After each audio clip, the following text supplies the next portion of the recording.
So hello PR medicos family, कैसे हैं आप लोग। उम्मीद करता हूँ आप लोग बहुत ही अच्छे होंगे। सो गाइस, आज का वीडियो में आप लोगों का वेलकम है और आज हम पढ़ेंगे एक बहुत ही इंटरेस्टिंग टॉपिक जो कि एनाटॉमी एंड फिजियोलॉजी के अंदर आता है। तो जितने भी नर्सिंग स्टूडेंट्स हैं वो इस वीडियो को प्लीज़ बहुत ही ध्यान से देखिएगा और मैं उम्मीद करता हूँ कि अगर आप इस वीडियो को पूरा देख लेते हैं तो आपका जो है ये टॉपिक जो है वो 110% क्लियर होने वाली है। तो आज का जो हमारा जो सबसे इम्पोर्टेंट टॉपिक है वो है सेल। ठीक है। मैं सेल के ऊपर बहुत ही डिटेल तरीके से मेहनत करके नोट्स बनाया और बहुत ही अच्छे तरीके से मैं एक्सप्लेन करने की कोशिश करूंगा।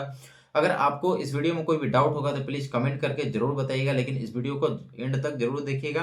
साथ ही साथ मैं आपको बताना चाहता हूँ कि वीडियो अगर आपको पसंद है तो अपने फ्रेंड्स लोग को भी शेयर कीजिएगा। ठीक है। तो चलिए अब हम आज की क्लास स्टार्ट करते हैं और हम आपके डिस्कस करेंगे कि सेल होता क्या है। ठीक है। Cell the fundamental unit of life. ठीक है, ये होता क्या है। ठीक है। तो ये हमारा जो है टॉपिक स्टार्ट होने वाला है, तो चलिए अब स्टार्ट करते हैं। सबसे पहले हम लोग देखेंगे सेल। सेल के अंदर हम लोग कुछ कुछ की पॉइंट्स देखेंगे। ठीक है। सबसे पहले हम लोग देखेंगे इंट्रोडक्शन। ठीक है, इंट्रोडक्शन बहुत जरूरी होता है। ठीक है। एग्जाम पॉइंट ऑफ व्यू से भी ये बहुत इंपॉर्टेंट होता है और मैं आपको दावे के साथ कह सकता हूँ कि मैं इतने अच्छे से नोट्स तैयार किया हूँ कि अगर आप इस चीज को पूरा अच्छे से कंटेंट कंज्यूम कर लीजिएगा तो आपको एग्जाम वगैरह, सेमेस्टर एग्जाम वगैरह में बहुत हेल्पफुल होगी और अच्छे आप स्कोर कर पाओगे। ठीक है। सेकंड हम देखेंगे history and discovery of cell. ठीक है, सेल का हिस्ट्री क्या है, ये कैसे इसको खोजा गया है। ठीक है। थर्ड हम देखेंगे सेल थ्योरी। ठीक है, बहुत सारे साइंटिस्ट आए, जूलॉजिस्ट आए, बोटनिस्ट आए, तो सब अपना अपना सेल थ्योरी दिए, सारे डिस्कस करेंगे। ठीक है। सेल का डेफिनेशन हम देखेंगे। ठीक है। सेल का टाइप्स कितने सारे होते हैं वो सारे देखेंगे। ठीक है। Difference between prokaryotic and eukaryotic. ठीक है, ये भी बहुत इंपॉर्टेंट है, एग्जाम में पूछा जाता है और ये 5 नंबर का पूछा जाता है, बहुत इंपॉर्टेंट होता है। प्रोकैरियोटिक और यूकैरियोटिक में क्या डिफरेंस होता है। ठीक है, डिफरेंस इंपॉर्टेंट है। ठीक है। उसके बाद हम डिस्कस करेंगे structure of generalize eukaryotic cell. एक यूकैरियोटिक सेल जो होता है उसकी स्ट्रक्चर किस तरीके से होती है। ठीक है। फिर सेल डिवीजन के बारे में हम थोड़ा सा बात करेंगे। ठीक है, ज्यादा नहीं बात करेंगे, ज्यादा हम इसके नेक्स्ट वाले वीडियो में बात करेंगे। ठीक है। Clinical relevance. ठीक है, कि सेल का जो है क्लिनिकल जो है उसमें क्या क्या यूजेस हैं। ठीक है, क्या क्या रेलिवेंस है। ठीक है, कितना यूजफुल होता है। Difference between plant cell and animal cell. ठीक है, लास्ट में हम क्या देखेंगे, डिफरेंस बिटवीन प्लांट सेल, यानी कि जो एक प्लांट सेल होता है और एक एनिमल सेल होता है एक दूसरे से कैसे डिफरेंट होता है, तो सारी चीज हम बात करेंगे। तो चलिए अब हम स्टार्ट करते हैं इंट्रोडक्शन। ठीक है,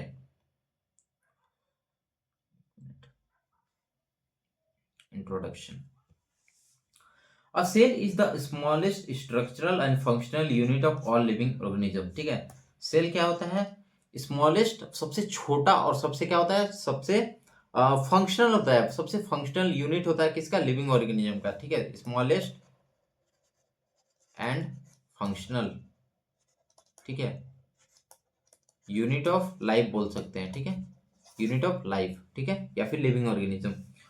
it is considered the building block of life. ठीक है, इसको क्या बोला जाता है, बिल्डिंग ब्लॉक। जैसे क्या होता है, बहुत सारे ईंटें होती है। ठीक है, एक घर बनाने के लिए क्या होता है, ईंटों की जरूरत पड़ती है। ठीक है, बहुत सारे ईंटों को ऐसे लाइन बाय लाइन एक एक एक के ऊपर एक ऐसे रखते हैं तो क्या होता है, वो एक यूनाइट होके क्या बनाता है, पूरा घर बना देता है। ठीक है, ईंट से क्या बन जाता है, घर बन जाता है। उसी तरह से बहुत सारे सेल्स जो होते हैं वो बिल्डिंग ब्लॉक्स की तरह काम करती है। बिल्डिंग के जो ईंटें होती है, ईंट को सेल की तरह डिनोट किया जाता है। जैसे ये ईंटा होता है। ठीक है, तो ये एक तरह से सेल होता है और इस तरीके से बहुत सारे सेल मिलके टिश्यू बनाता है। बहुत सारे टिश्यू मिलके क्या बनाता है, ऑर्गन बनाता है और ऑर्गन, बहुत सारे ऑर्गन मिलके एक ऑर्गन सिस्टम का निर्माण करता है। और बहुत सारे ऑर्गन सिस्टम जब हमारे बॉडी में मिल जाते हैं तो क्या बन जाता है, कंप्लीट ह्यूमन बॉडी तैयार हो जाता है। ठीक है।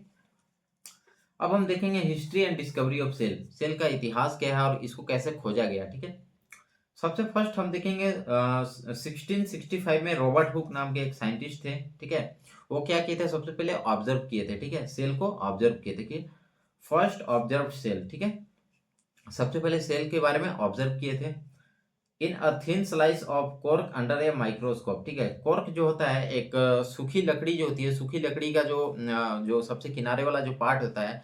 ठीक है, उसको कॉर्क बोला जाता है, जो सूख के ऐसा निकल जाता है, गिर जाता है। ठीक है, तो उसके अंदर एक माइक्रोस्कोप में, माइक्रोस्कोप उतना उस टाइम एडवांस लेवल का नहीं होता था, लेकिन हल्की फुल्की मैग्नीफाइंग कैपेसिटी होती थी, तो उसके अंदर उन्होंने देखा तो उन्हें क्या नजर आया, थिन स्लाइड, ठीक है। किसको देखा था? कॉर्क को, ठीक है, कॉर्क को देखा था, ठीक है। Describe the component as cells, ठीक है, उसको क्या नाम दिए? सेल नाम दिए, ठीक है, सेल नाम वहीं से पढ़ा, ठीक है।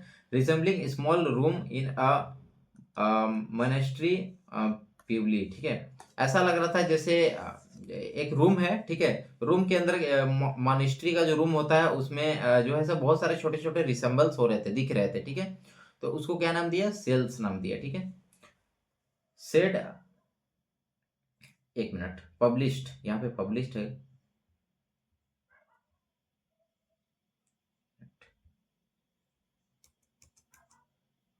Published his finding in the book Micrographia, ठीक है, एक बुक उन्होंने पब्लिश की, उनका नाम था माइक्रोग्राफिया, ठीक है, माइक्रोग्राफिया। इसमें क्या किया? पब्लिश किया उन्होंने, ठीक है, सेल के बारे में, ठीक है, पब्लिश किया। उसके बाद फिर थोड़ी एडवांस हुई, फिर एक नया साइंटिस्ट एंट्री मार देते हैं, उनका नाम है एंटन वन ल्यूनहुक, ठीक है, 1674 में, ठीक है, 1674 में एक नया साइंटिस्ट का इस फील्ड में एंट्री होता है, ठीक है, एंटन वन ल्यूनहुक, ठीक है। तो वो क्या करते हैं? उनका जो सेल जो देखे थे वो स्ट्रक्चर कुछ इस प्रकार था, ठीक है, इस तरीके से। इम्प्रूव द माइक्रोस्कोप, ठीक है, उस टाइम माइक्रोस्कोप इतना एडवांस नहीं हुआ करता था, तो सबसे पहले उन्होंने माइक्रोस्कोप को थोड़ा इम्प्रूव किया। And observe living cells like bacteria, protozoa and sperm cells, ठीक है, किस किस टाइप का सेल्स को उन्होंने उसमें देखा? बैक्टीरिया, बैक्टीरियल सेल्स को देखा, ठीक है, बैक्टीरियल सेल्स को देखा, ठीक है, प्रोटोजोआ जैसे अमीबा हो गया, ठीक है, प्रोटोजोआ जैसे अमीबा, ठीक है, और क्या देखे? स्पर्म सेल, ठीक है, और क्या देखे? स्पर्म सेल, ठीक है, क्लियर। रिफर दीज एज एनिमाक्यूलस, ठीक है, उनको क्या नाम दिया? एनिमाक्यूलस, ठीक है, एनिमाक्यूलस, ठीक है। उसके बाद एक और साइंटिस्ट का एंट्री होता है, उनका नाम है मैथियस सिल्डन, ठीक है, 1838 में, ठीक है। Propose that all plants are made up of cells, ठीक है, उन्होंने क्या बोला कि जितने सारे भी प्लांट्स होते हैं वो किससे बने होते हैं? प्लांट्स जो होते हैं, उन्होंने एनिमल की बात नहीं की थी, प्लांट की बात की थी, किससे बने होते हैं? सेल से, ठीक है, किससे बने होते हैं? सेल से बने होते हैं, ठीक है। देखिए ये प्लांट सेल आपको दिख रहा है यहाँ पे, उन्होंने यही बताया था कि जितने भी प्लांट होते हैं वो किससे बने होते हैं? सेल से बने होते हैं, ठीक है। उसके बाद एक और साइंटिस्ट आते हैं, थियोडर स्वान, ठीक है, 1839 में। वो ये स्टेट करते हैं, वो क्या बोलते हैं? That stated that all animals are composed of cells, ठीक है, इन्होंने एनिमल के ऊपर बात किया है, ठीक है, जैसे कि आप यहाँ पे देख सकते हैं बहुत सारे एनिमल सेल्स हैं, ठीक है। उन्होंने क्या बताया कि जितने सारे भी एनिमल्स होते हैं वो किससे बने होते हैं? सेल्स से बने होते हैं, ठीक है। Together with Schleiden develop a cell theory, cell theory, ठीक है। उसके बाद इन्होंने क्या दिया? कौन सा थ्योरी दिया? सेल थ्योरी, ठीक है, सेल थ्योरी दिया, किसके साथ मिलके? चिल्ड्रन के साथ मिलके, ठीक है, ये दोनों मिलके, ये और ये मिलके, ठीक है, क्या दिए? सेल थ्योरी दिए, ठीक है। एक और साइंटिस्ट आए उसके बाद फिर रूडोल्फ विर्को, ठीक है, रूडोल्फ विर्को नाम के एक और साइंटिस्ट आए, ठीक है, 1855 में। उन्होंने क्या बोला?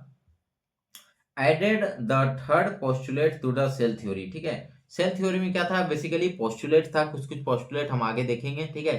तो उन्होंने थर्ड पोस्टुलेट इसमें ऐड किया, ठीक है, थर्ड पोस्टुलेट ऐड किया, ठीक है, सेल थ्योरी में, ठीक है। ओमनी सेलु ए सिलेला उसका नाम था, उसका सेंटेंस क्या था? ओमनी सेलु ए सिलेला, मतलब all cells arise from pre existing cells, मतलब जितने सारे भी सेल होते हैं उनका भी कोई बाप होता है, ठीक है, उनका भी कोई क्या होता है? एंसिस्टर होता है, ठीक है, वहीं से सेल क्या होते हैं? अराइज होते हैं, ठीक है। जितने सारे भी सेल्स होते हैं वो कहाँ से? प्री, मतलब पहले से जो सेल थे वहीं वहीं से एग्जिस्ट होके नया सेल बनते हैं, ठीक है, क्लियर है। अब हम देखते हैं सेल थ्योरी क्या होता है, ठीक है, सेल थ्योरी के ऊपर हम चलते हैं, ठीक है। कौन कौन मिलके दिए थे? शिल्डन एंड स्वान, ठीक है, कब दिए थे?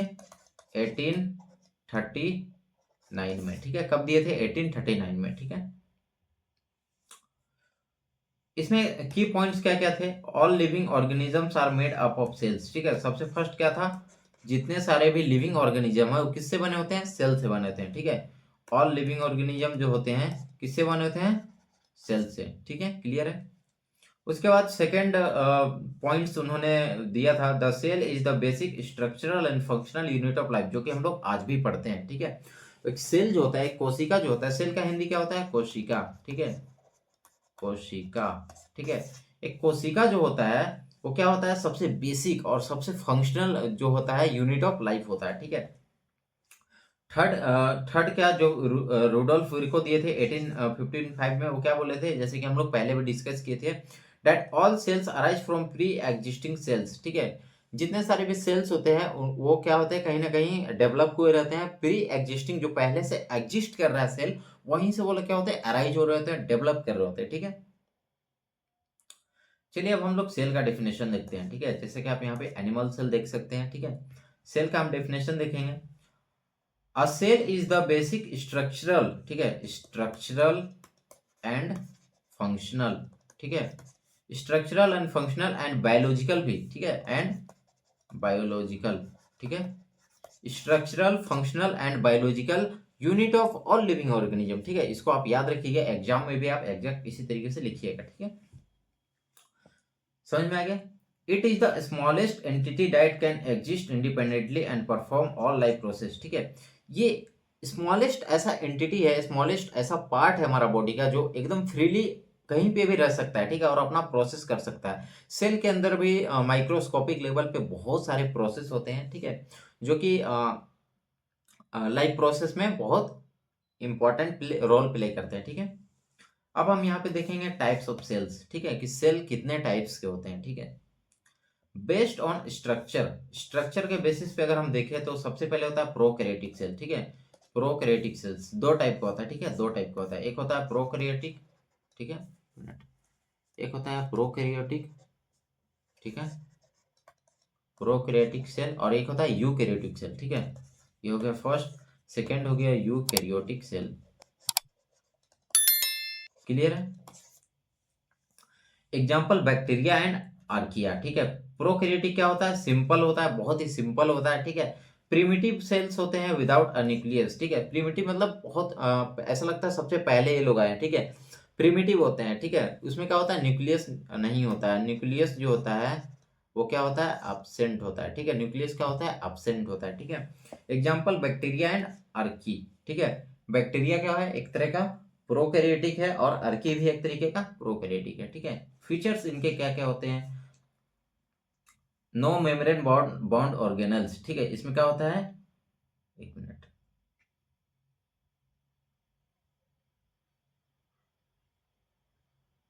इसमें क्या क्या होता है, नो मेम्ब्रेन बॉन्ड ऑर्गेनल्स, ठीक है, इसमें कोई मेम्ब्रेन ही नहीं होता। जैसे यूकैरियोटिक में क्या होता है, सेल मेम्ब्रेन होता है, उसके अंदर ऑर्गेनल्स होते हैं, ठीक है। ये एकदम फ्रीली मूव करता है भैया, बिना बिना इसका, बिना कोई बाउंड्री का, ठीक है।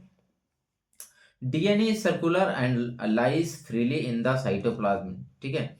डीएनए क्या होता है, एकदम गोला गोला सा होता है, ठीक है, इस तरीके से होता है डीएनए, उसका कैसे होता है, ऐसा गोला गोला सा होता है, ठीक है, इस तरीके से होता है, एंड लाइज फ्रीली, फ्रीली घूमता है। साइटोप्लाज्म जो होता है हमारा, उसमें क्या होता है, फ्रीली मूव करता है, ठीक है।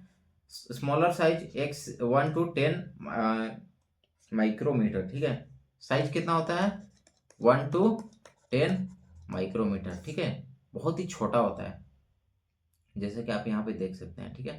ये है हमारा प्रोकैरियोटिक सेल्स, ठीक है। अब सेकेंड हम देखेंगे, सेकेंड टाइप हम देखेंगे यूकैरियोटिक सेल, ठीक है। यूकैरियोटिक सेल, यू का मतलब क्या होता है, यू का मतलब होता है ट्रू, ठीक है, ट्रू मतलब ऐसा लगेगा कि रियल में सेल है, ठीक है। प्रोकैरियोटिक मतलब लगेगा नहीं कि ये सेल है, ठीक है।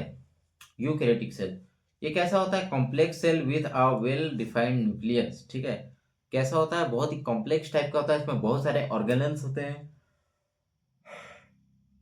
और इसका जो न्यूक्लियस होता है वो एकदम क्लियर विजिबल होता है, और एक बॉन्ड होता है, एक मेम्ब्रेन के थ्रू बंद रहता है, ठीक है। इसका एग्जांपल हम देखेंगे, animal, plant and fungal cell, ठीक है। कौन कौन से सेल में ये पाए जाते हैं, कौन कौन से ऑर्गेनिज्म, जैसे एनिमल हो गया, एनिमल सेल में, प्लांट सेल में पाया जाता है, और फंगल सेल में यूकैरियोटिक पाया जाता है, ठीक है। फीचर्स इसमें क्या क्या होते हैं, ठीक है।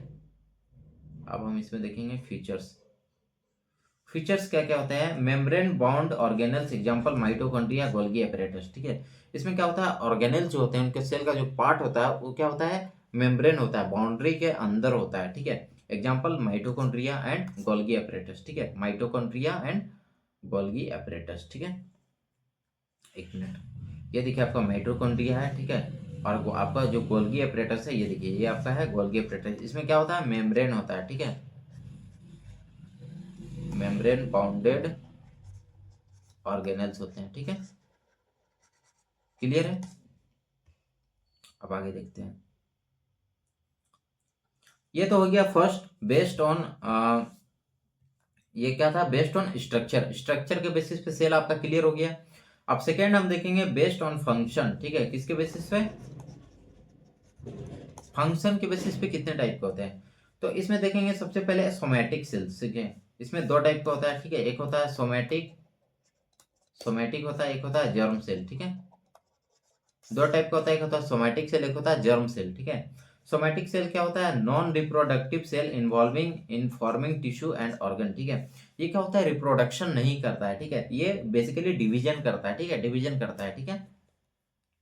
नॉन रिप्रोडक्टिव सेल होता है, रिप्रोडक्शन नहीं करता है, इन्वॉल्व इन फॉर्मिंग टिश्यू, ठीक है।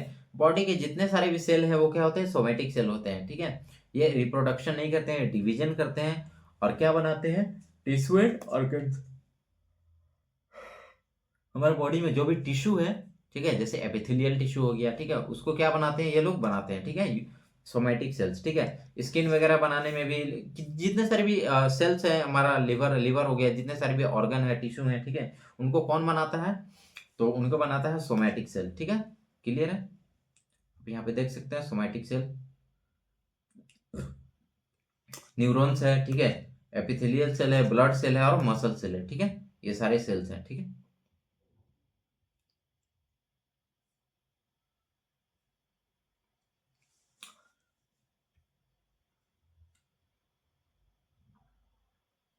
अब हम देखेंगे जर्म सेल, ठीक है, सेकंड हम लोग देखेंगे जर्म सेल, ठीक है। ये क्या होता है, रिप्रोडक्टिव सेल होता है, ये क्या करते हैं, रिप्रोडक्शन में हेल्प करते हैं, ठीक है। रिप्रोडक्टिव सेल्स होते हैं जैसे स्पर्म एंड एग, ठीक है।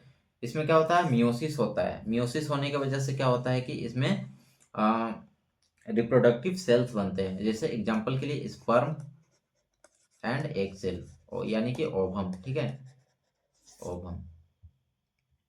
अब हम आगे बढ़ते हैं, बेस्ड ऑन शेप, ये तो सेकेंड टाइप का था। अब शेप के बेसिस पे कितने सेल्स होते हैं, ठीक है, तो शेप के बेसिस पे तीन टाइप के सेल्स होते हैं। एक होता है स्फेरिकल, बहुत बहुत टाइप का होता है, लेकिन बेसिकली मैं तीन टाइप को यहाँ पे निकाला हूँ, ठीक है, थ्री टाइप्स, मेजरली मतलब थ्री टाइप्स होते हैं, ठीक है, ऐसे तो बहुत टाइप होते हैं, इरेगुलर, इरेगुलर में वो सारे आ जाते हैं। एक स्फेरिकल होता है जैसे रेड ब्लड सेल, ठीक है, ये आपका रेड ब्लड सेल हो गया, किस में आता है, स्फेरिकल में, ठीक है, स्फेरिकल सेल में, ठीक है, कौन सा आ जाता है, आरबीसी, ठीक है, रेड ब्लड सेल। अब एक होता है इलोंगेटेड सेल, जैसे मसल सेल, ठीक है, नर्व सेल भी इलोंगेटेड में आता है, ठीक है, ये आपका मसल सेल किस में आता है, इलोंगेटेड में। एक होता है इरेगुलर, जिसका कोई शेप ही नहीं है, जैसे अमीबा होता है ना, अमीबा प्रोटोजोआ, कहीं पे भी ऐसे मूव कर जाता है, उसी तरह से हमारे बॉडी के अंदर भी इरेगुलर सेल्स होते हैं, जिसे व्हाइट ब्लड सेल, ठीक है, डब्ल्यूबीसी, ठीक है, क्या होता है, इरेगुलर, इसका शेप होता है, इसको जैसे ढालोगे वैसे ढल जाएगा, देखिए इस तरीके से होता है, ठीक है, इसका कोई शेप नहीं है। चलिए, अब हम एक और पॉइंट पे देखते हैं, difference between prokaryotic and eukaryotic, ठीक है। एक प्रोकैरियोटिक सेल और एक यूकैरियोटिक सेल में क्या डिफरेंस है वो हम आज क्लियर करेंगे, ठीक है। तो चलिए अब हम इसमें डिफरेंस देखते हैं। सबसे फर्स्ट हम फीचर देखेंगे न्यूक्लियस, ठीक है, न्यूक्लियस कैसा होता है प्रोकैरियोटिक में। प्रोकैरियोटिक में हमारा जो न्यूक्लियस होता है वो कैसा होता है, नॉट ट्रू न्यूक्लियस, ठीक है, इसमें कोई एक मतलब कि सही तरीका का न्यूक्लियस नहीं होता है, न्यूक्लियोइड रीजन प्रेजेंट, ठीक है। इसमें एक रीजन पर एक इसमें एक रीजन होता है जिसमें क्या होता है कि इनका जो डीएनए आरएनए होता है वो इसमें पाया जाता है, उसको बोलते हैं न्यूक्लियाइड रीजन, ठीक है, न्यूक्लियाइड रीजन पाया जाता है। यूकैरियोटिक में जो न्यूक्लियस होता है वो कैसा होता है, true nucleus with a nuclear envelope, ठीक है। इसमें न्यूक्लियस कैसा होता है, ट्रू होता है, एकदम दिखता है कि हाँ न्यूक्लियस है, और उसका जो इन्वेलप है यानी कि मेम्ब्रेन जो है वो पाया जाता है, वो प्रेजेंट होता है, ठीक है, मेम्ब्रेन जो होता है न्यूक्लियस का वो प्रेजेंट होता है, क्लियर है। सेकंड हम देखेंगे साइज के बेसिस पे। अब साइज में प्रोकैरियोटिक सेल का जो साइज होता है वो 1 से 10 माइक्रोमीटर होता है, कितना, 1 to 10 माइक्रोमीटर, ठीक है। अब यूकैरियोटिक सेल का जो साइज होता है वो ऑब्वियसली इससे बड़ा होगा, क्योंकि इससे एडवांस होता है, कॉम्प्लेक्स होता है, ठीक है। तो इसका जो साइज होता है वो 10 to 100 माइक्रोमीटर, ठीक है।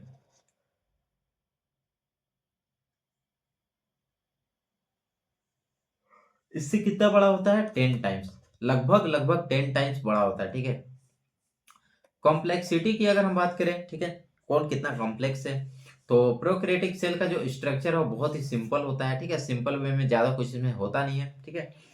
और यूकैरियोटिक सेल में क्या होता है, complex structure which organize part, ठीक है। इसका जो स्ट्रक्चर होता है बहुत ही कॉम्प्लेक्स होता है और बहुत ही ऑर्गेनाइज होता है, ठीक है। मतलब हर हर किसी का अपना अपना पोजीशन है और हर किसी का अपना अपना डिफाइंड एरिया होता है, ठीक है। Membrane bound organelles, membrane bound organelles prokaryotic में क्या होता है, एब्सेंट होता है, ठीक है। उसमें क्या होता है, मेम्ब्रेन्स नहीं पाए जाते हैं, ठीक है।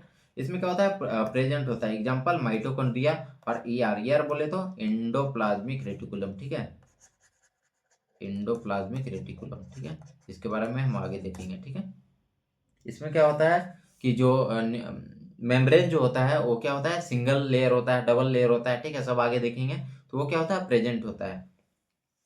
डीएनए स्ट्रक्चर की अगर हम बात करें तो डीएनए स्ट्रक्चर कैसा होता है प्रोकैरियोटिक सेल में, तो प्रोकैरियोटिक सेल में जो डीएनए होता है सर्कुलर होता है, इस तरीके से सर्कुलर होता है, ठीक है। फ्री इन साइटोप्लाज्म, एकदम मस्त फर्स्ट क्लास, एकदम साइटोप्लाज्म में फ्री मूव कर रहा होता है, जहां मन वहां बिना पैसे का घूम रहा होता है, ठीक है।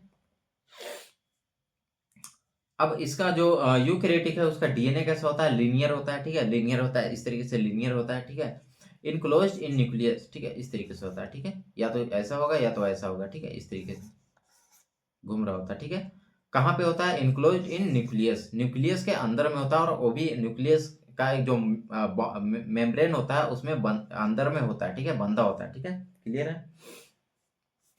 अब इसका राइबोसोम के बारे में देखते हैं। प्रोकैरियोटिक में राइबोसोम कैसा होता है, तो राइबोसोम जो होता है स्मॉलर होता है, 70s टाइप का होता है, ठीक है। कैसा होता है, 70s टाइप का, ठीक है।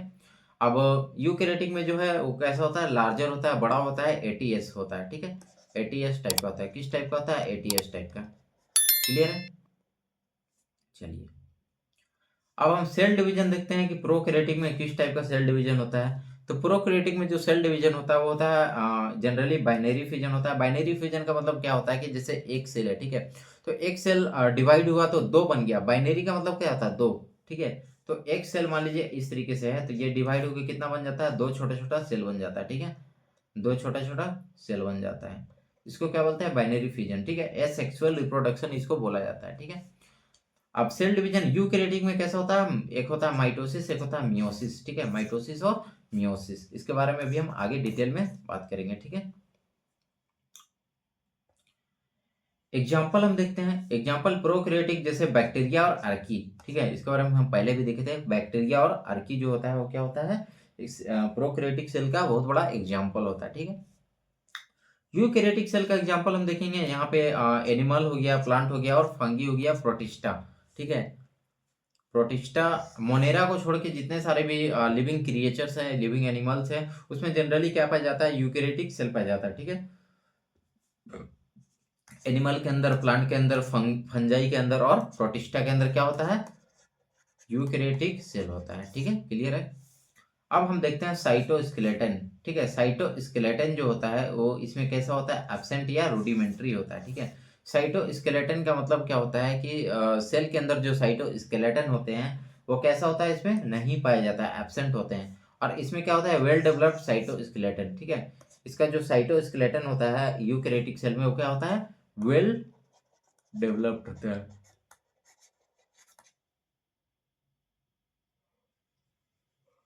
क्लियर है। एनर्जी प्रोडक्शन, ठीक है। एनर्जी प्रोडक्शन जो होता है वो किस तरीके से होता है, प्रोकैरियोटिक सेल में क्या होता है, आकर्स इन द साइटोप्लाज्म, ठीक है, क्या होता है, साइटोप्लाज्म में ही होता है सारा चीज, ठीक है। आकर इन माइटोकॉन्ड्रिया, यूकैरियोटिक में कहाँ पे होता है, एटीपी कहाँ पे बनता है, माइटोकॉन्ड्रिया में बनता है, ठीक है। और क्लोरोप्लास्ट इन प्लांट, प्लांट के अंदर क्या पाया जाता है, क्लोरोप्लास्ट, ठीक है, क्लोरोप्लास्ट पाया जाता है। इसके अंदर क्या होता है, एटीपी का सिंथेसिस होता है, ठीक है। अब हम देखेंगे structure of generalize eukaryotic cell. अब हम आते हैं यूकैरियोटिक सेल के ऊपर, इसका स्ट्रक्चर के ऊपर बात करेंगे कि स्ट्रक्चर किस तरीके का होता है, ठीक है। तो सबसे फर्स्ट जो होता है वो होता है सेल मेम्ब्रेन, ठीक है, इसको क्या बोलते हैं, plasma membrane, plasma membrane.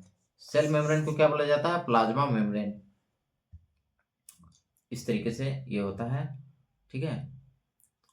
Lipoprotein भी बोला जाता है। Phospholipid, sorry, phospholipid lipid bilayer होता है। स्ट्रक्चर कैसा होता है? Phospholipid bilayer with embedded protein, ठीक है। क्या होता है? फॉस्फोरस और लिपिड का एक डबल लेयर होता है, ठीक है। और उसमें क्या होता है? कुछ कुछ छोटे छोटे प्रोटीन्स होते हैं, ठीक है। छोटे छोटे यहाँ पे आप देख सकते हैं प्रोटीन्स होते हैं, ये सब क्या है? प्रोटीन्स है, ठीक है।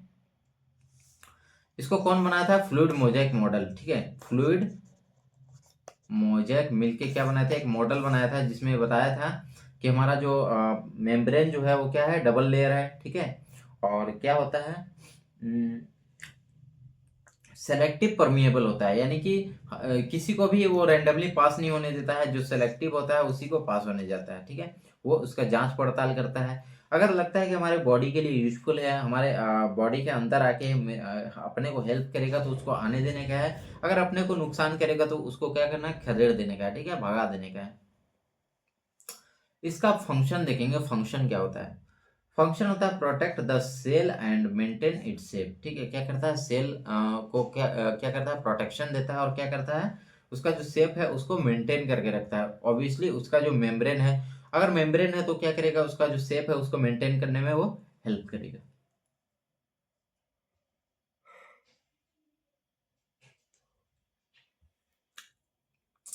और क्या करता है? Control the movement of substance in and out of the cell, ठीक है। जितने भी मूवमेंट होते हैं सब्सटेंस का, कोई भी बाहर से सेल के अंदर आ रहा है या सेल से सेल के बाहर जा रहा है, तो क्या करता है? उसको कंट्रोल करता है, ठीक है। ये कैसा होता है? सेलेक्टिव परमिएबल होता है। यानी कि अगर उसको लगेगा कि ये वो मतलब स्कैन करेगा इस तरीके से, कोई भी अपने सेल के अंदर आ रहा है, जैसे बैक्टीरिया है, चाहे कोई भी यूजफुल बैक्टीरिया है, चाहे कोई भी केमिकल है, ठीक है।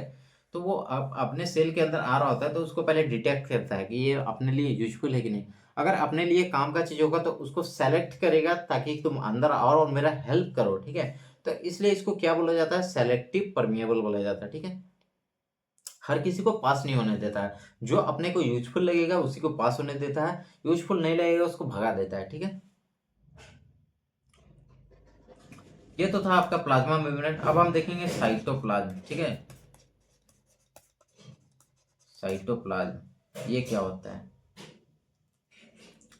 इसका साइटोप्लाज्म क्या होता है? साइटोप्लाज्म जैसे एक सेल होता है, ठीक है। तो ये हो गया आपका प्लाज्मा मेम्ब्रेन, ठीक है। उसके बाद ये होता है न्यूक्लियस। तो प्लाज्मा मेम्ब्रेन और न्यूक्लियस का जो मेम्ब्रेन होता है उसके बीच में ये जो आपका जो पार्ट होता है, ठीक है, जिसके अंदर सारे भी सेलुलर ऑर्गेनेल्स पाए जाते हैं, माइटोकॉन्ड्रिया, गोल्गी एपरेटस, राइबोसोम, पेरेक्सोसोम, जितने सारे भी ऑर्गेनेल्स पाए जाते हैं, तो इस स्पेस को क्या बोला जाता है? साइटोप्लाज्म। क्या बोला जाता है? साइटोप्लाज्म बोला जाता है। क्लियर है? Structure gel like substance containing water, ठीक है। एक ऐसा होता है जेल लाइक होता है, ठीक है। इसमें क्या भरा होता है? जेल ही भरा होता है, ठीक है। और क्या कंटेन करता है? Water, enzyme and ions and organelles, ठीक है। क्या होता है? वाटर होता है, ठीक है, एंजाइम होता है, और आयंस पाए जाते हैं, और क्या होते हैं? ऑर्गेनल्स होते हैं, ठीक है। ऑर्गेनल्स जो उसका सेल का ही पार्ट होता है। अब इसका फंक्शन देखेंगे, फंक्शन क्या होता है? फंक्शन ये होता है provide a medium for chemical reaction, ठीक है। सेल के अंदर जितने भी केमिकल रिएक्शन होते हैं, जैसे आपका एटीपी बनता है, जो एरोबिक रिस्पायरेशन होता है हमारा माइटोकॉन्ड्रिया के अंदर, तो वो भी क्या होता है? एक तरीके से केमिकल रिएक्शन होता है, ठीक है। तो एक मीडियम प्रोवाइड करता है ताकि हमारे सेल के अंदर क्या होता है? केमिकल रिएक्शन हो सके, ठीक है। और क्या करने में हेल्प करता है? सपोर्ट एंड सस्पेंड ऑर्गेनेल्स, ठीक है। इसके अंदर जितने भी ऑर्गेनेल्स पाए जाते हैं, जितने भी ऑर्गेनेल्स पाए जाते हैं, ठीक है, इनको क्या करता है? सपोर्ट देता है, ठीक है, ताकि ये इस पे सस्पेंडेड रहे, इसमें चिपका रहे, ठीक है। अगर चिपके नहीं रहेंगे तो क्या होगा? ये लोग भाग जाएंगे यहाँ से, ठीक है। तो ये हेल्प करता है, ठीक है।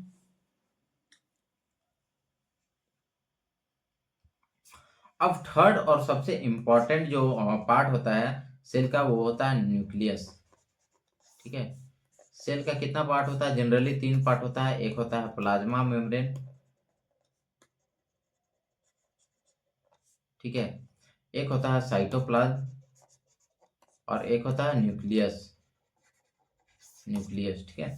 अब हम देखेंगे न्यूक्लियस किस तरीके से होता है। इस तरीके से न्यूक्लियस होता है, जो मिडिल में पाया जाता है, सेल का सबसे बीच में पाया जाता है, ठीक है। स्ट्रक्चर इनक्लोज्ड बाय अ डबल मेम्ब्रेन, ठीक है, एक मेम्ब्रेन ये हो गया, एक मेम्ब्रेन ये हो गया, डबल मेम्ब्रेन होता है, ठीक है, दो मेम्ब्रेन होता है, कॉल्ड द न्यूक्लियर इन्वेलप, उसको क्या बोला जाता है, न्यूक्लियर इन्वेलप, न्यूक्लियर इन्वेलप बोला जाता है। कंटेन्स क्रोमेटिन, क्या कंटेन करता है, क्रोमेटिन पाया जाता है, ठीक है, ये जो थ्रेड लाइक स्ट्रक्चर इस तरीके से दिख रहा है उसको क्या बोलते हैं, क्रोमेटिन, ठीक है, क्या बोलते हैं, क्रोमेटिन, ठीक है। क्रोमेटिन में क्या क्या होता है, डीएनए प्लस प्रोटीन, क्या क्या मिलके बनते हैं, डीएनए प्लस प्रोटीन, क्रोमेटिन किससे बनाता है, डीएनए और प्रोटीन से, ठीक है, प्रोटीन से, क्लियर है। एंड न्यूक्लियोलस, और एक उसके अंदर जो ये एक छोटा सा पार्ट होता है उसको क्या बोलते हैं, ये देखिए, इसको क्या बोलते हैं, न्यूक्लियोलस, ठीक है। न्यूक्लियस के अंदर ही छोटा सा पार्ट होता है, इतना जितना छोटा सा पार्ट होता है, इतना बड़ा न्यूक्लियस है तो इतना छोटा सा पार्ट होता है जिसको क्या बोलते हैं, न्यूक्लियोलस बोलते हैं, ठीक है। चलिए अब हम देखेंगे इसका फंक्शन, ठीक है, फंक्शन क्या होता है, storage genetic material, example DNA, ठीक है। न्यूक्लियस का क्या फंक्शन होता है, जेनेटिक मटेरियल को क्या करता है, अपने अंदर रखता है, ठीक है, स्टोर करके रखता है, जैसे DNA, deoxy ribo nucleic acid, ठीक है, डीऑक्सी राइबो न्यूक्लिक एसिड, ठीक है, उसको क्या करता है, स्टोर करके रखता है। और क्या करता है, control cellular activities like protein synthesis and division, ठीक है। और क्या करता है, सेलुलर सेल के अंदर जो भी एक्टिविटी होती है, ठीक है, उसको कंट्रोल करता है, ठीक है। न्यूक्लियस को क्या माना जाता है, सेल का ब्रेन माना जाता है, ठीक है। और प्रोटीन सिंथेसिस, जो हमारा सेल के अंदर प्रोटीन का सिंथेसिस होता है, प्रोटीन बनता है, उसमें भी क्या करता है, रोल प्ले करता है, और क्या करता है, डिवीजन में भी हेल्प करता है, ठीक है।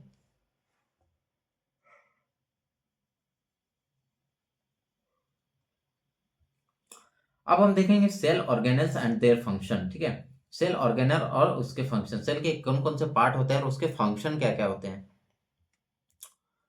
देखिए इस तरीके से। सबसे फर्स्ट होता है माइटोकॉन्ड्रिया, ठीक है, स्ट्रक्चर कैसा होता है, डबल मेम्ब्रेन होता है, दो मेम्ब्रेन होता है, ठीक है, इनर फोल्ड कॉल्ड क्रिस्टी, ठीक है, इनर फोल्ड को क्या बोला जाता है, क्रिस्टी, और आउटर को क्या बोला जाता है, मैट्रिक्स, क्या बोला जाता है, मैट्रिक्स बोला जाता है, ठीक है, आउटर को मैट्रिक्स, ठीक है, इस तरीके से। ये आपका माइटोकॉन्ड्रिया है, इस तरीके से माइटोकॉन्ड्रिया होता है, ठीक है, इस तरीके से दो लेयर होता है और इस तरीके से होता है, ठीक है, इसके अंदर एक होता है क्रिस्टी और एक होता है मैट्रिक्स, ठीक है, यहाँ पे आप देख सकते हैं, ठीक है। इसका फंक्शन क्या होता है, site of ATP energy production, powerhouse of the cell, ठीक है, powerhouse of the cell, इसको क्या बोला जाता है,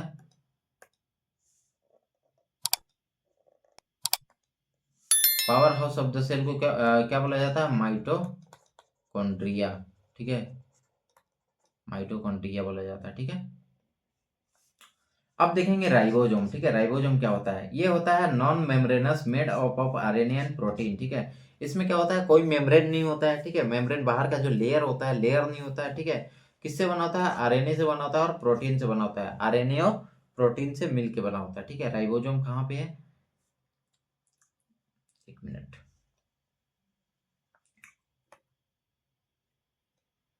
इस तरीके से क्या होता है, राइबोसोम होता है, यहाँ पे क्या है, राइबोसोम, ठीक है, राइबोसोम, क्लियर है।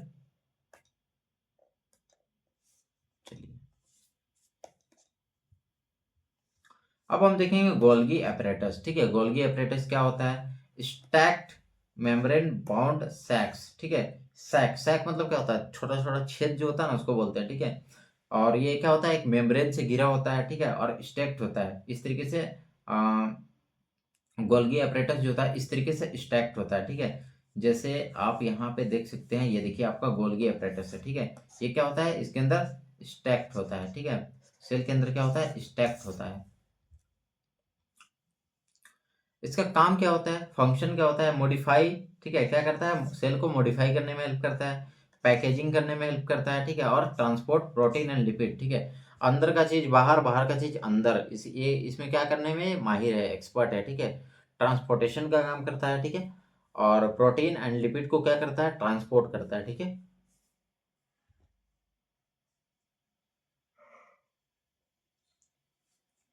उसके बाद हम देखेंगे लाइसोसोम, लाइसोसोम क्या होता है, लाइसोसोम जो होता है membrane bound vesicle containing enzyme, ठीक है। मेम्ब्रेन बाउंड होता है लाइसोसोम में, क्या होता है मेम्ब्रेन होता है और वो छोटा सा होता है, उसके अंदर क्या पाया जाता है एंजाइम पाया जाता है, ठीक है। वो क्या करता है break down of waste materials and cellular debris, ठीक है। वो क्या करता है कि सेल के अंदर जितने भी वेस्ट मटेरियल होते हैं, ऑब्वियसली सेल अगर कुछ काम कर रहा है, उसके अंदर कुछ रिएक्शंस हो रहे हैं, ठीक है, प्रोसेस हो रहा है, तो वहां पे कुछ ना कुछ गंदगी होगा ही, कुछ ना कुछ कचरा निकलेगा ही, ठीक है। तो वेस्ट मटेरियल और डेब्रिस, सेलुलर डेब्रिस यानी कि सेल का जो टूटा फूटा जो पार्ट होता है, जो सड़ गल जाता है, ठीक है, उसको क्या करता है ब्रेक डाउन करता है। इसको सुसाइडल बग भी किया कहा जाता है, क्योंकि ये अपने अंदर स्टोर कर लेता है और एक बार ये फट जाता है। फटने से क्या होता है सेल जो है वो अपने आप को डिस्ट्रॉय कर लेता है, मार लेता है, इसलिए इसको क्या बोला जाता है सुसाइडल बैग, ठीक है। अब हम देखेंगे एंडोप्लाज्मिक रेटिकुलम, ठीक है। ये क्या होता है नेटवर्क ऑफ मेम्ब्रेन, ठीक है, रफ विथ राइबोसोम। ये क्या होता है मेम्ब्रेन का क्या होता है नेटवर्क होता है, ठीक है, नेटवर्क होता है। और अगर रफ हो गया तो इसको राइबोसोम बोलेंगे, ठीक है। इंडोप्लाज्मिक जो होता है वो दो टाइप का होता है, एक होता है रफ इंडोप्लाज्मिक रेटिकुलम, एक होता है स्मूथ एंडोप्लाज्मिक रेटिकुलम, ठीक है। रफ में क्या होता है राइबोसोम होता है, ठीक है, और इसमें क्या होता है राइबोसोम एब्सेंट होता है, ठीक है। क्लियर है, राइबोसोम एब्सेंट होता है। ये देखिए आपका एंडोप्लाज्मिक रेटिकुलम, ठीक है, ये है आपका स्मूथ एंडोप्लाज्मिक रेटिकुलम, मतलब इसमें राइबोसोम क्या है एब्सेंट है, ठीक है। और रफ एंडोप्लाज्मिक रेटिकुलम जो होता है आपका ये जो है आपका क्या है RER यानी कि रफ एंडोप्लाज्मिक रेटिकुलम, सॉरी, हाँ रफ एंडोप्लाज्मिक रेटिकुलम, इसमें क्या होता है राइबोसोम प्रेजेंट होता है, क्या होता है प्रेजेंट होता है। क्लियर है, चलिए अब हम आगे देखते हैं। अब होता है सेंट्रियोल्स, ठीक है। सेंट्रियोल किसको बोला जाता है तो ये क्या होता है सिलिंड्रिकल होता है, cylindrical structure in animal cell. Centriole basically किस में पाया जाता है एनिमल सेल में पाया जाता है। सिलिंड्रिकल होता है, सिलेंडर के फॉर्म में, इस तरीके से होता है सिलेंडर के फॉर्म में, ठीक है। इसका काम क्या होता है, सॉरी, एंडोप्लाज्मिक रेटिकुलम का फंक्शन मैं बताना भूल गया था। रफ एंडोप्लाज्मिक रेटिकुलम जो होता है वो क्या करता है प्रोटीन सिंथेसिस करता है, ठीक है। राइबोसोम के हेल्प से, राइबोसोम क्या होता है प्रोटीन सिंथेसिस में एक की रोल प्ले करता है, ठीक है। और स्मूथ एंडोप्लाज्मिक रेटिकुलम जो है वो क्या करता है लिपिड को फॉर्म करता है, क्या फॉर्म करता है लिपिड, ठीक है, क्या फॉर्म करता है लिपिड को फॉर्म करता है, ठीक है। एंड डिटॉक्सिफिकेशन, सेल के अंदर जो भी पॉइजन्स वगैरह या फिर कुछ भी टॉक्सिक केमिकल्स वगैरह होते हैं तो उसको क्या करता है डिटॉक्सिफाई करता है, ठीक है। अब सेंट्रियोल का फंक्शन देखते हैं, इन्वॉल्व इन सेल डिवीजन, ठीक है। सेल डिवीजन के टाइम में इन्वॉल्व होता है, क्या करता है स्पिंडल फाइबर बनाता है, जो हमारा जो दो क्रोमेटिन जो है वो टूट क्रोमोजोम जो है वो टूट के बिखर जाता है, एक पोल और दूसरे पोल पे चला जाता है, तो वहां पे कौन खींच के ले जाता है सेंट्रियोल जो है अपने तरफ से थ्रेड इस तरीके से निकालता है, और ये दोनों जो आपका जो है इस तरीके से, एक मिनट, इस तरीके से क्या करता है उसको पकड़ के, और एक जो पोल है सेल के अंदर जो पोल होता है वहां पे ले जाता है, ठीक है, इस तरीके से, इस तरीके से होता है। क्लियर है, अब आगे देखते हैं क्लोरोप्लास्ट। क्लोरोप्लास्ट क्या होता है ये डबल मेम्ब्रेन होता है, ठीक है। मेम्ब्रेन इसका किस तरीके से होता है दो लेयर होता है। इसमें क्या होता है क्लोरोफिल कंटेंट होता है, ठीक है। क्या होता है क्लोरोफिल कंटेंट होता है, किसमें पाया जाता है प्लांट में, क्योंकि प्लांट में क्या होता है फोटोसिंथेसिस होता है, क्या होता है फोटोसिंथेसिस। फंक्शन क्या है साइट ऑफ फोटोसिंथेसिस, ये क्या करता है फोटोसिंथेसिस का साइट है, ठीक है। अब देखते हैं वैक्यूल्स। वैक्यूल्स क्या होता है वैक्यूल्स जनरली क्या होता है लार्ज सैक होता है, ठीक है। वो क्या करता है larger in plant cell. Plant cell में क्या होता है बड़े बड़े वैक्यूल्स होते हैं। प्लांट सेल में सबसे ज्यादा क्या पाए जाते हैं वैक्यूल्स ही पाए जाते हैं, उसका जो साइज है बड़ा बड़ा होता है, ठीक है।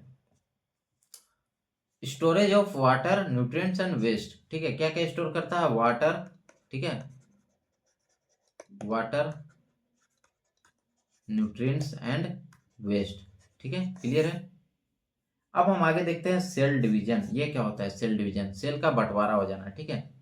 सेल डिवीजन दो टाइप का होता है कि माइटोसिस होता है, एक होता है मियोसिस। कितना टाइप का होते हैं दो टाइप का, एक होता है माइटोसिस, एक होता है मियोसिस, ठीक है। दो टाइप का होता है माइटोसिस और मियोसिस। माइटोसिस क्या होता है अगर इन सोमैटिक सेल, किस में होता है सोमैटिक सेल में, जो हमारा बॉडी में रिप्रोडक्शन नहीं करता है, जैसे हमारा लिवर सेल हो गया, इसके ऊपर जो भी है, मतलब पूरा बॉडी क्या है, सोमैटिक सेल है एक्सेप्ट स्पर्म, ठीक है, स्पर्म और ओवम, ठीक है, ओवम किसमें, फीमेल में, और मेल में स्पर्म। उसके अलावा जितने भी सेल्स होते हैं उसमें उसको क्या बोलते हैं, सोमैटिक सेल्स, ठीक है। तो वो क्या करते हैं, माइटोसिस में किसके अंदर होता है, सोमैटिक सेल्स के अंदर में होता है, ठीक है।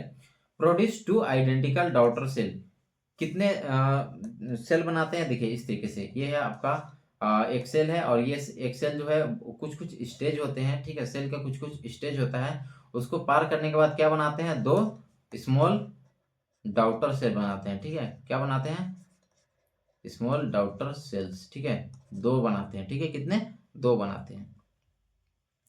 पर्पस क्या होता है, ग्रोथ होता है, ठीक है, सेल बॉडी का जो ग्रोथ है, ठीक है, उसको बढ़ाने का काम करता है, ठीक है, रिपेयरिंग, कहीं पे बॉडी का जो जख्म हो गया, चाहे कहीं पे भी सेल मर गया, तो वहां पे क्या करता है, रिपेयरिंग करता है, ठीक है। और क्या करता है, एसेक्सुअल रिप्रोडक्शन करता है, क्या करता है, एसेक्सुअल रिप्रोडक्शन करता है, ठीक है।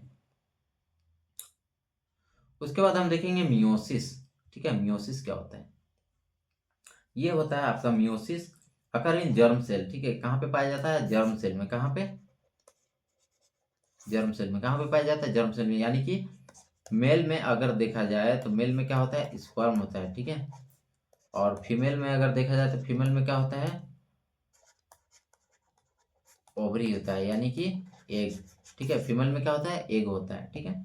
अगर इन germ cell produce four genetically diverse daughter cell haploid, ठीक है, यानी कि अगर मान लीजिए कि सेल जो है वो 2n है, तो ये चार चार क्या बना देंगे, हैप्लॉइड बना देंगे, यानी कि एन बना देंगे, ठीक है, क्या बना देंगे, एन बना देंगे, ठीक है, इस तरीके से, ठीक है। ये क्या होता है, डिप्लॉइड होता है, और ये सब क्या होते हैं, हैप्लॉइड होते हैं, ठीक है, यानी कि इसमें क्या होता है, एन होता है, ठीक है, एन होता है।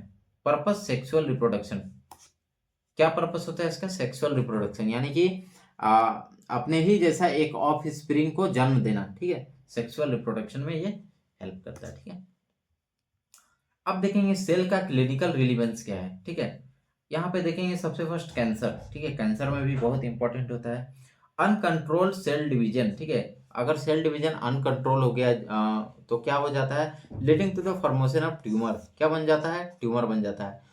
ऑब्वियसली सेल डिवीजन होना एक अच्छी बात है, लेकिन एक कंट्रोल वे में होना चाहिए। अगर हमारा बॉडी में कंट्रोल वे में सेल डिवीजन नहीं होता है, अनकंट्रोल वे में बहुत बड़ा लेवल पे बन जाता है, तो वो किसको फॉर्म करता है, ट्यूमर को, ठीक है। तो ये क्या करता है, आगे चल के कैंसर काउज करता है, ठीक है, कैंसर काउज करता है, कैंसर काउज करता है, ठीक है।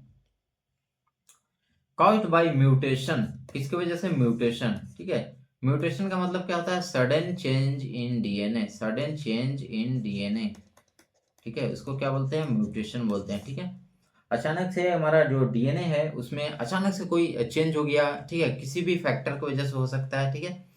आ, उसके वजह से क्या होता है, म्यूटेशन होता है, म्यूटेशन की वजह से क्या हो जाता है, कैंसर हो जाता है, ठीक है। आगे देखेंगे स्टेम सेल्स, ठीक है, stem cells, cell capable of differentiating into various cell type, ठीक है। एक सेल जो होता है वो बहुत सारे सेल टाइप में अपने आप को चेंज करने का कैपेबिलिटी रखता है, ठीक है। यूज्ड इन रीजेनरेटिंग मेडिसिन, ठीक है, कहाँ पे इसको यूज किया जाता है, मेडिसिन को रीजनरेट करने के लिए, ठीक है, फिर से दोबारा बनाने के लिए। सेल इंजुरी, ठीक है, सेल इंजुरी, रिवर्सिबल इंजुरी, ठीक है, सेल इंजुरी भी होता है, ठीक है। रिवर्सिबल का मतलब क्या होता है, रिवर्सिबल का मतलब अगर कोई कोई चीज हो गया तो उसको दोबारा से ठीक किया जा सकता है, ठीक है, दोबारा से उसी चीज में लाया जा सकता है। जैसे cell recovers after the removal of stress, ठीक है, एग्जाम्पल हाइपोक्सिया, हाइपोक्सिया अगर हो जाता है, ठीक है, हमारे बॉडी के अंदर अगर हाइपोक्सिया हो जाता है, तो उसकी वजह से क्या होता है कि स्ट्रेस जो होता है उसको रिमूव करता है, ठीक है, और सेल जो है उसको क्या करता है, रिकवर करता है, क्या करता है, रिकवर कर देता है, ठीक है। इरिवर्सिबल इंजुरी, इरिवर्सिबल इंजुरी का मतलब है कि दोबारा से उसको ठीक करना मुश्किल होता है, ठीक नहीं किया जा सकता है। लेट्स टू सेल डेथ, इसमें क्या हो जाता है, सेल का डेथ हो जाता है। एग्जाम्पल नेक्रोसिस या फिर एपोप्टोसिस, ठीक है, नेक्रोसिस एपोप्टोसिस ये अपने आप में इंपॉर्टेंट टॉपिक है, इसके बारे में हम आगे डिस्कस करेंगे, ठीक है। चलिए अब हम देखते हैं की difference between plant and animal cell. एक प्लांट सेल और एनिमल सेल में क्या डिफरेंस होता है वो हम देखेंगे, ठीक है। चलिए सबसे फर्स्ट हम देखेंगे, एक मिनट। सबसे फर्स्ट हम देखेंगे सेल वॉल। सेल वॉल क्या होता है? प्लांट सेल में प्रेजेंट होता है, ठीक है, प्लांट सेल में प्रेजेंट होता है, ठीक है।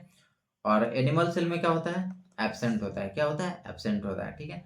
सेल वॉल जो होता है, क्लोरोप्लास्ट जो होता है वो प्लांट सेल में क्या होता है? प्रेजेंट होता है। और एनिमल सेल में क्या होता है? एब्सेंट होता है, ठीक है। वैक्यूल्स जो होते हैं उसमें प्लांट सेल में कैसे होते हैं? लार्ज होते हैं और सेंट्रल होते हैं, ठीक है। सेंट्रल मतलब एकदम सेंटर में होता है और बड़े बड़े होते हैं, ठीक है।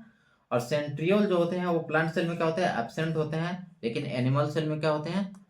प्रेजेंट होते हैं, ठीक है। क्लियर है? तो गाइज ये था आपका cell topic. Cell, I hope कि मैं इससे रिलेटेड जितने सारे भी डाउट्स है, जितने सारे भी टॉपिक्स बनते हैं, मैं सबको कवर करने की कोशिश किया हूँ। और यही था आज का वीडियो। वीडियो अगर पसंद आएगा तो वीडियो को लाइक कीजिएगा, और मेरे चैनल पे न्यू होंगे तो मेरे चैनल को भी सब्सक्राइब कीजिएगा और अपने फ्रेंड्स को भी शेयर कीजिएगा, ठीक है। और ऐसे ही बीएससी नर्सिंग और जीएनएम से रिलेटेड इंपॉर्टेंट टॉपिक्स के ऊपर अगर आप नोट्स चाहते हैं तो प्लीज़ आप कमेंट में बताइए, ठीक है। और इस चैनल को सब्सक्राइब करके चैनल पे बने रहे। Thank you so much. मिलते हैं नेक्स्ट वीडियो में।